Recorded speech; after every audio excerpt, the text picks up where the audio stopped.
అమ్మా ఏంట్రా? Dominoes pizza తిందాం. డామినోస్ స్పెల్లింగ్ చెప్పరా? అంటే అది వదిలే అమ్మా, కేఎఫ్సీకి వెళ్దాం. సరే అయితే కేఎఫ్సి ఫుల్ ఫామ్ చెప్పు. అమ్మ ప్లీజ్ అమ్మా, బయటికి వెళ్ళి ఏమైనా తిందాం. ఎక్కడికి వెళ్ళేది లేదు, నోరు మూసుకొని చదువుకో. నాకు అందమ్మా, నేను చాలా ఇంటెలిజెంట్. నిజంగా. సరే నిన్నొక క్వశ్చన్ అడుగుతా, నువ్వు ఆన్సర్ చెప్పకపోతే నన్ను బయటికి తీసుకెళ్ళాలి. ఒరే బచ్చాగా, నువ్వు అడిగేది బచ్చా క్వశ్చన్, నేను ఇట్లా చెప్పేస్తా, అడుగు. చైనా వాళ్ళు ఈ హ్యాండ్ తో ఏ పని చేయరు, ఎందుకు?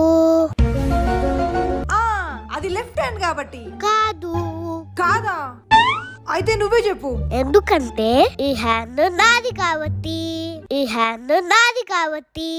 అమ్మ బాబాయ్, ఇంత టాలెంటెడ్ ఉన్నావు.